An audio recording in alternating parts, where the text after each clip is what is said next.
एकंदर रोष ह्या गोष्टीचा की यावेळी जेव्हा पाणी सोडलं तेव्हा न सांगता मला वाटतं रात्री 3:30 पावणे 4ला सोडलं गेलं आणि जेवढं सांगतात की आम्ही एवढं पाणी सोडलं त्याच्यापेक्षा कित्येक पटीने जास्ती सोडलेलं आहे। हे पाणी प्रत्येकाच्या घरात गेलेलं आहे। आपण पाहता तळमजला तर सगळा पाण्याच्या खालतीच आहे, पहिल्या मजल्यापर्यंत काही काही ठिकाणी पाणी गेलेलं होतं आणि हे सगळं होऊन लगेच वीज कापली गेली 15 मिनिटात आणि सगळ्याच वयोगटातल्या पुरुष महिला असतील ह्यांचे आज आपण पाहता हाल झाले होते।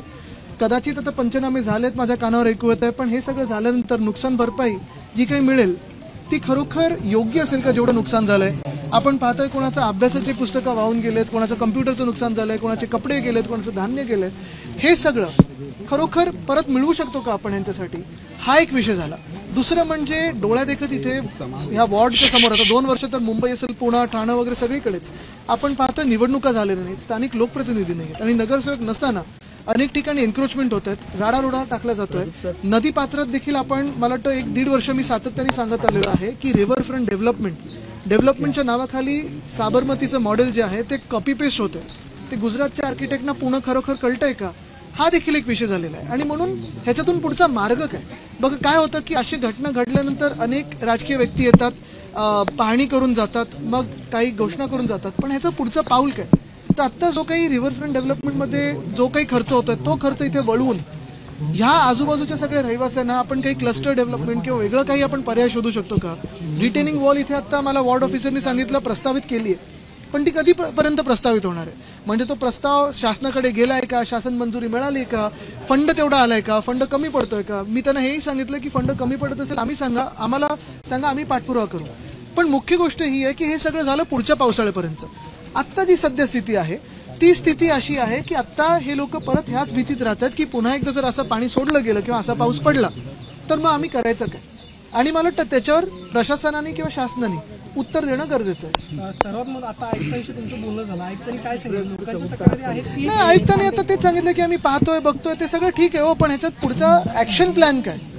कारण बघा काही काही ठिकाणी आम्हाला आमचं सरकार आल्यानंतर कडक कारवाई करायला लागेल, मग ते कुठचेही आयुक्त असू दे किंवा कुठचेही ऑफिसर असू दे, कारण त्यांच्याच आता देखरेखीत हे सगळं होत आहे, जे कोणी असतील।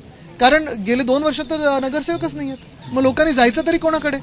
हीच परिस्थिती पुणे शहरात या ठिकाणी पाणी आलं नाही। म्हणजे खरं तर 2004 पासून 2004, 7, 9, 19, 24 आणि इथे महापालिकेमध्ये सुरुवातीला काय काँग्रेसला कलमाडी कारभारी होते, नंतर राजीदादा कारभारी झाल्यानंतर पॅटर्न झाला, नंतर भाजप आला, त्याच्यामुळे इथे पाणी येतं, दौरे होता, ताडा होतो। अजूनही म्हणून तर जे मी बोललो ते आता बोललोय।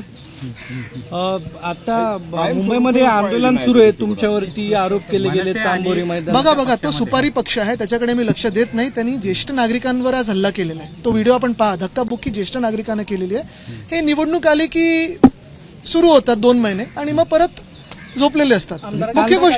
मुख्य गोष्ट हीच आहे की अशा टपोरी लोकांकडे लक्ष देऊ नये। ह्यांचं थोडेफार ह्याच्यासाठी आपण पाहता काही काही असे पण लोक आहेत ज्यांच्याकडे कामगार सेनेत त्यांचे होते, आंदोलन करायला लावलं आणि मग सेटलमेंट करायची म्हणून त्यांनाच धुपटलं गेलं त्यांच्या ऑफिसमध्ये, मग त्यांना तो पक्ष बदलायला लागला। तर अशा पक्षाकडे लक्ष देऊ नका। निवडणूक आली की छत्र्या जसं दिसतात तसं दिसतात ते। अमोल मिटकरींची पण गाडी फोडलेली आहे, तेच सांगितलं ना। मुख्य गोष्ट म्हणजे हे निवडणुकीच्या पूर्वीच्या छत्र्या आहेत ते सोडून द्या। आणि जे अश्विन वैष्णव यांच्यावर टीका केलेली होती रेल्वे मंत्री, आता कोळे असं म्हणतायत की तुम्ही खूप लहान आहात, तुम्हाला त्यांची उंची नक्कीच ते जसं मकावमध्ये जाऊन बसतात त्या ठिकाणी माझ्या वयामुळे मला सोडणारच नाहीत, म्हणून त्यांना माझं वय माहिती आहे। शेलार जास्त आक्रमक झाले कॉन्ट्रॅक्टर, नाही त्यांना थोडी मदतीची गरज आहे, मला त्यांच्याबद्दल खूप सहानुभूती, मी त्यांच्यावर कधी काय बोलत नाही। आदित्यजी, तुम्ही पर्यावरण मंत्री असताना नदी सुधार प्रकल्पाच्या संदर्भात सुद्धा अनेक ठिकाणी आढावा तुम्ही आज योग्य प्रश्न विचारलात, कारण पर्यावरण मंत्री असताना आपल्याला आठवत असेल यशवंतराव चव्हाण सेंटरमध्ये आम्ही पवार साहेबांसोबत ही बैठक घेतली होती। जयंत पाटील साहेबांचं खातं होतं, माझं खातं होतं, पुणे महानगरपालिका होती आणि त्यावेळी देखील आम्हाला कळण्यात आलं होतं आणि आम्ही त्याच्यावर कारवाई सुरू केली होती की पूररेषा बदलल्या गेलेल्या आहेत काही काही बिल्डर्ससाठी, या कोणी बदलल्या, कधी बदलल्या, ह्याची सखोल चौकशी होणं गरजेचं आहे पुण्यामध्ये। दुसरी गोष्ट म्हणजे पुन्हा रिव्हरफ्रंट डेव्हलपमेंट जो पूर्ण प्लॅन आहे त्याला मी स्थगिती दिली होती, कारण मुळात त्याच्या ज्या परवानग्या आहेत त्याच चुकीचे कारणं दाखवून केल्या होत्या, चुकीचं सगळं निकष लावून केल्या होत्या, तर त्याला मी स्थगिती दिली होती। आमचं सरकार पाडल्यानंतर हे गुजरातच्या त्या आर्किटेक्टला पुन्हा एका जोमानी त्यांनी आणलेलं आहे पुण्यामध्ये। माझा मूळ प्रश्न, आणि मी 1.5 वर्ष आपल्याला आठवत असेल नुसतं आज नाही आलोय, मी मागच्या वर्षी देखील थोडं पाणी तुंबायला लागलं होतं, नवरात्रीत पण आलो तेव्हा पण पाणी तुंबायला लागलं होतं, आपण सोबतच होतात। तेव्हा पण आलो होतो आणि तेव्हा पण आपण प्रेझेंटेशन घेतलं होतं.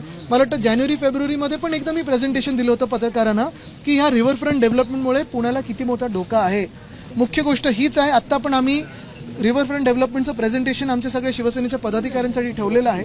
कारण जेव्हा आम्ही लोकांमध्ये जातो एक संभ्रम समोरच्यांनी निर्माण केलेला आहे की रिव्हरफ्रंट डेव्हलपमेंटचा विरोध म्हणजे विकासाचा विरोध. ते नाहीये. आम्हाला विकास हवा आहे, आम्हाला चांगली नदी हवी आहे. पण नदीच्या नावाखाली तुम्ही जे साबरमती सारखं मॉडेल कॉपी पेस्ट करताय, साबरमती ही वेगळी नदी आहे, आमच्या नद्या वेगळ्या आहेत, तर ते वेगळं तुम्ही तसं हे करायला पाहिजे. त्याच्यावर लाईफ टाईम सोल्युशन काय आहे आणि तुमचं सरकार आल्यानंतर लाईफ टाईम सोल्युशन म्हणजे ते जे आर्किटेक्ट आहेत त्यांना लाईफ टाईम अचीव्हमेंट द्या आणि शांत करा. कारण त्यांनी तसंच प्रगती टनेल दिल्लीमध्ये 750 कोटीचं तिथे पण पाणी भरलं, हेच बिमल पटेल जी होते. मग अयोध्येमध्ये पण तसंच काहीतरी झालेलं आहे, पुण्यात आपण पाहताय. मुख्य गोष्ट ही आहे की पहिला ह्या प्रकरणाला स्थगिती दिली पाहिजे, पुन्हा एकदा अभ्यास झाला पाहिजे. कारण राडा रोडा जो टाकला जातोय नदीमध्ये, जगात कुठचाही नदीचा प्रकल्प असेल तर पहिला आपण रुंदीकरण करतो आणि खोलीकरण करतो. यंदा इथे मी पहिल्यांदा बघतोय की नदी अरुंद केली जाते आणि खोली कमी केली जाते. असं कुठचं जगात कुठचं काम असं होतं. ज्या नदी सुधारला आपण स्थगिती देण्याची मागणी करतो, त्याला 800 कोटीपेक्षा जास्त निधी मी स्थगिती दिली होती. ती कारणं लोकांसमोर आणली होती आणि पारदर्शकपणे दिली होती. परत सुधारणेला माझा विरोध नाही, पण तुम्ही सुधार करताय की स्थिती बिघडवताय. आपल्याला आठवत असेल सलीम अली बर्ड पार्क आम्ही जे रिस्टोर केलेलं तिथे राडारोडा टाकला गेलाय. अनेक ठिकाणी पुण्यात आपण पाहतोय दोन्ही बाजूंनी नदी अरुंद केली जाते. ह्यानी हा धोका निर्माण होतोय. ही पहिली घटना अशी नाहीये, पण ह्याच्यापेक्षा अजूनही भयानक घटना होऊ शकतात या पुण्यामध्ये. पुण्याचे पालकमंत्री अजितदादा आहेत. अजितदादांनी सांगितले की अमित शहाना मी मास्क टोपी घालून 10 वेळेस भेटलो. मात्र आता दादांवरती टीका होती की ते दादा जर नदीपात्रामध्ये आले असते तर पूरस्थिती नाही, मी तर इथे जनतेला भेटायला आलो. मी कोणाला वेश बदलून भेटत नाही. या सगळ्या घटनेमध्ये फक्त एका अधिकाऱ्याला निलंबित केलं. ही चुकीचं आहे का बरोबर आहे? त्यातनं प्रश्न सुटतो. बघा, अधिकारी हे पहिला बळी अधिकाऱ्यांचा जातो. अधिकाऱ्यांना बळी पडण्यापेक्षा किंवा त्यांना निलंबित करण्यापेक्षा ज्या राजकीय मंडळींनी हे रिव्हरफ्रंट डेव्हलपमेंट आणलेलं आहे, भूत हे आणलेलं आहे, ते आता पळवणं गरजेचं आहे. एबीपी माझा, उघडा डोळे बघा नीट.